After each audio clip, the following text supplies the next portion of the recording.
dimension de l'intimité qui n'est pas totalement vraie par rapport à ce que Dieu veut faire avec nous.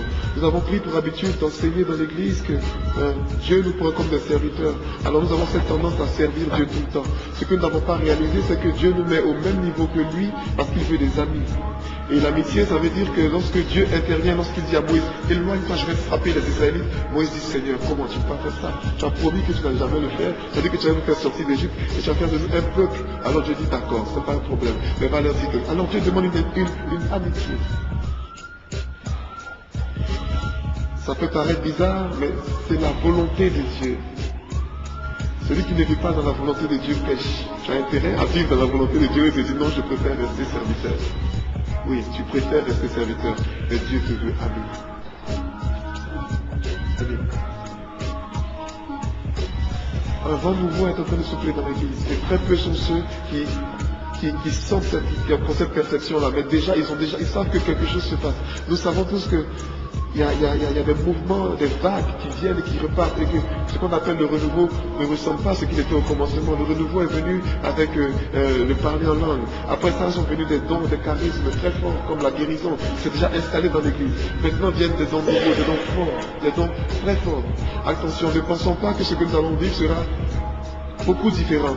Pas en qualité, mais en quantité si. Parce que si nous observons la vie de certains saints et de certains saints catholiques, nous savons déjà que ceux-là même vivaient ce que nous vivons aujourd'hui. Il y en a qui tombaient en extase, il y en a qui ne pouvaient plus respirer, qui ne pouvaient plus parler, il y en a qui étaient collés au sol. Et quand les gens voyaient ça, les gens disaient, ce que vous vivez est étrange. Et on les appelait saints, alors que c'était des charismatiques. Certains ont été même traités de mystiques. On sent rien de dire tout de suite, je vais mettre ce matin. Alors toutes ces choses arrivent maintenant. Et maintenant, le problème, c'est que ce que Dieu veut faire, il ne veut plus faire ça avec les élites. Il veut faire ça avec tout le monde. Et donc, Seigneur, je répondrai pour l'esprit sur toute chair. Alors, la prophétie de Joël commence depuis que les chrétiens. Et jusqu'aujourd'hui, nous savons maintenant que dans l'esprit, Dieu peut accomplir dans la réalité sa parole. Comme il a dit alors que je vais mourir et non avec jusqu'à 900 ans, il a dit alors qu'il va mettre l'esprit sur toute chair. Et maintenant, ça fait près de 2000 ans, et l'esprit veut être donné à toute personne humaine.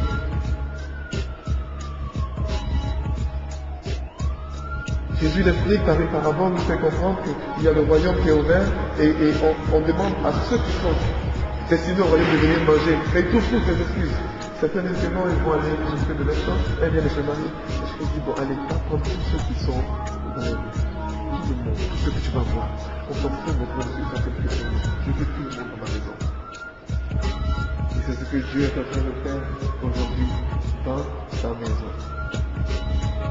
Heureux ceux pour qui Christ ne sera pas une pierre d'achoppement.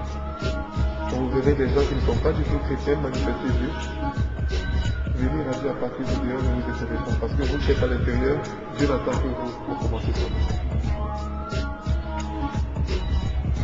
Le charisme que Dieu manifeste en nous, le charisme que nous manifestons en Dieu, est un charisme d'amitié. Écoutez-moi très bien.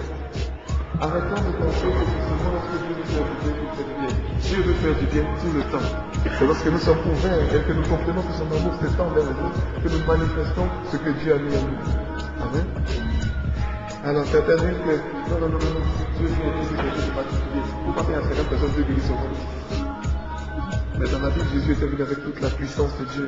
Et un homme est venu avec son fils, il dit, si tu peux guérir mon enfant. Il dit, si je peux. Tout est possible à celui qui croit. Il s'agit de toi, pas de moi. Alors Jésus s'émerveillait lorsque les gens ne croyaient pas que le fils de Marie était capable de faire toute forme de miracle. Il s'émerveillait. Ça émerveille Dieu lorsqu'on n'y a qu'une seule guérison sur 50. Il s'émerveille. Alors qu'il sait que le fils est là, pleinement présent dans son église. Le monde ne voit plus Dieu, le monde voit l'église. Sachez-le. Le monde ne voit plus Dieu. Le monde voit l'église parce que Dieu est esprit, on ne peut pas le voir. C'est par l'église que Dieu s'est fait connaître. Saint Paul le dit, Saint Paul nous l'enseigne. C'est par l'église que Dieu manifeste la plénitude de ce qu'il est.